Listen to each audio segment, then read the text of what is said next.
Welcome back to the Fab Four Kitchen, where we focus on blood sugar balance, nutrient density, and learning how to make homemade meals from scratch that your family is going to love. Now, in today's episode, we are gonna make the LeVeque family meat sauce with pasta. We grate a little veggies into the sauce and we swap out our pasta. This is not traditional wheat pasta. This is a lupin flour pasta. Now, the lupini bean is a varietal of the chocho bean. These are ketogenic beans. They're mustard colored, they're meaty, they're high in protein, high in fiber, and low in carbohydrate, naturally ketogenic in nature, and they make a beautiful pasta with a little bit of cassava flour and some psyllium husk. So no sneaky, random, weird ingredients, and it's nutty and meaty. Your kids are gonna love it. What I love about this type of pasta is that if my boys wanna enjoy pasta with just a little olive oil and sea salt or Parmesan cheese, I know that they're getting the protein they need. 21 grams of protein in a serving. So let's start by making homemade marinara. Now, if you are interested in learning how to make this, all it takes is some chopped onion, garlic cloves, marinara, little basil, some oregano, red pepper flakes, salt, and olive oil. Sneaky ingredient, little tomato paste, but there's a trick to this one. So let's head to the stove and make it from scratch. All right, let's make a marinara from scratch. It seems intimidating, but I promise you it's not. All you need is 1 tablespoon of olive oil and then a diced yellow onion. It doesn't have to be perfectly diced because you can take an emulsion blender into your pot after it's done simmering down. So we are gonna stir these onions and we're waiting until they're translucent, about 3 minutes, let them sweat, and then we'll add our garlic. So it's 1 whole onion, 5 minced cloves of garlic. I'm gonna add about a teaspoon of salt while I stir and saute these onions. So once your onions are translucent and your house smells delicious, we're gonna add the minced garlic. So 5 minced garlic cloves. You're gonna wanna stir continuously for about 2 to 4 minutes. You don't want these to burn. You just want to really start to smell that garlic, and then we'll add our seasonings and our tomato paste. We'll stir again for a couple minutes, and then we'll add our 28-ounce can of crushed tomatoes.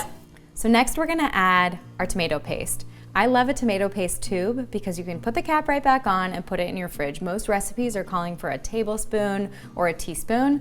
You can go with a teaspoon or a tablespoon for this recipe, but the key is making sure it doesn't taste like tin or can if it's coming from a can. And to do that, we're gonna wanna saute this tomato paste in the bottom of our pot for at least 2 to 4 minutes.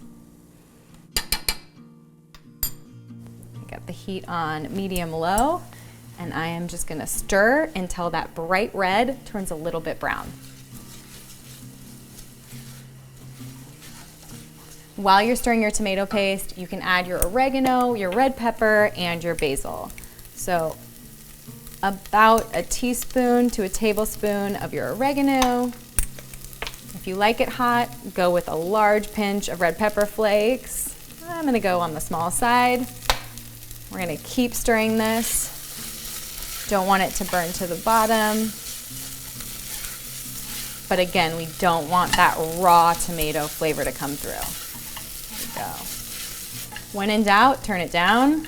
The acidity of your tomatoes is gonna pull off the brown bits at the bottom of your pan. If you need them to come off, it's gonna be what unlocks that. So don't be afraid of a little bit of a caramelization. We just don't want it burning. All right, now it's time for our crushed tomatoes and a couple basil leaves. If you're used to buying a jar of marinara at the grocery store, that can run as much as $8. You can get an organic can of crushed tomatoes for as low as $3. So we're saving you $5 every time you make pasta. And in my house, with 3 little boys and a big husband who likes to eat pasta, it adds up over time. So you can add 2 to 4 whole basil leaves, and you're just gonna let those simmer in the sauce on medium-low for 15 to 20 minutes. This is really gonna bring out the flavor, and if you like a smooth marinara sauce, you can use an emulsion blender to blend it up. Otherwise, if you like it a little bit chunky, it's gonna be good right off the stove. So not only do I love the nutrition composition of the lupin flour pasta, but I love how fast it cooks. Once it's boiling, you're gonna wanna throw your pasta in. turn it down to medium-low heat, give it a stir, and it's ready in about 4 to 6 minutes. It's normal for a bean-based pasta to do a little foaming, and if you continue to stir, that foam will go away. You won't overflow. So it's been about 15 or 20 minutes. Now we're gonna use the emulsion blender to smooth our marinara sauce, and then we're gonna grate in some raw zucchini, let it cook for about 5 more minutes, mix it in with our meat, and then plate it up.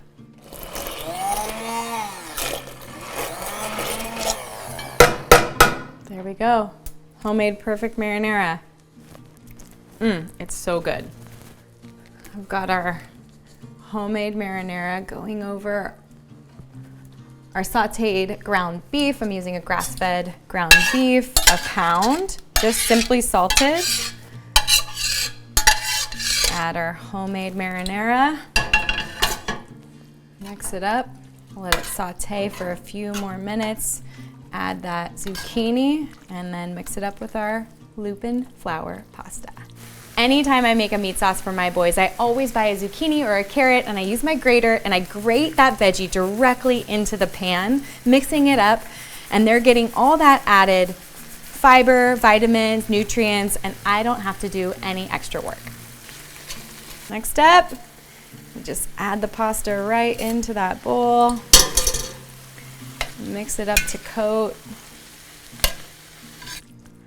All right, she's ready.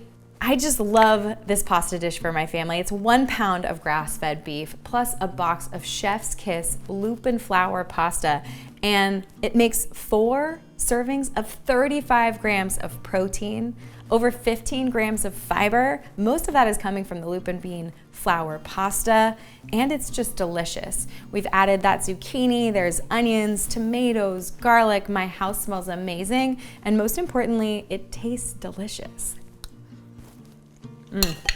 So let's talk about pasta options. There are so many, but I want you to take a minute to look at the label. Not only do I want you to look at the nutrition facts and understand what the net carbohydrates here, how it's gonna impact your blood sugar, but more importantly, I want you to look at the ingredients. A lot of us just assume that the only thing in our pasta, whether we're buying organic or non-organic, is just wheat. Unfortunately, that's not just the case in today's day and age. So looking at the side of this DiCecco Fazooli pasta, you'll find durum wheat, and you'll have vitamins added to this. So there's niacin, riboflavin, and folic acid. Now, here's the kicker. Folic acid is the synthetic form of folate.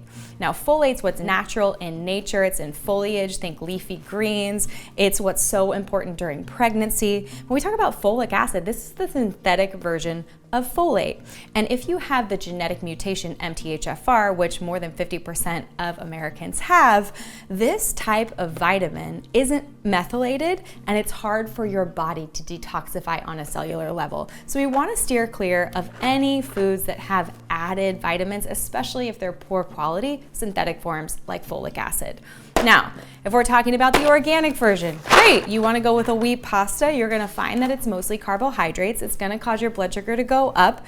We know that. We're agreeing to eat it. It's delicious. That's fine. But we want to look at the ingredients here. This just has organic durum wheat, and it says it may contain soy. That's probably in the processing of this pasta, and that's going to depend on you and your family whether this is going to be an option for you. But if you turn it around and take a look at the nutrition facts, what we'll find is 42 grams of carbohydrates and 2 grams of fiber. So 40 grams of this pasta is being digested into glucose or blood sugar, causing a rise in blood sugar and a crash. Now, because we're pairing it with a protein, fat, and fiber, that's our grass-fed beef, the fat is coming from the olive oil, the fiber is coming in the form of our zucchini. Let's say you were using that pasta instead. It's gonna slow down the digestion of that meal because we're using the Fab Four to ground ourselves, but it is still gonna cause that spike and crash. Now, if we take a look at the Chef's Kiss, I use the rotini for this dish with Chef's Kiss. They also come in a spaghetti.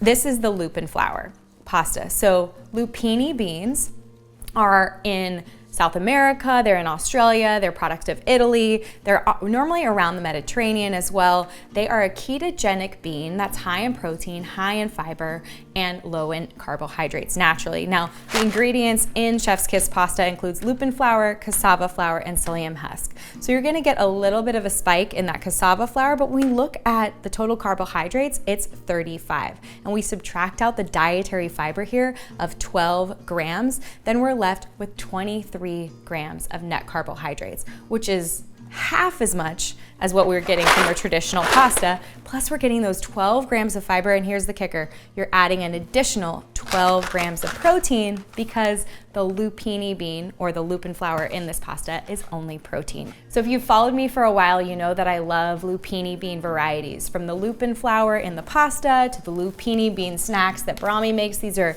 a marinated sea salt and vinegar, delicious as a snack. Again, serving up 4 grams of protein in these little packs, great for kids, added fiber of 3 grams.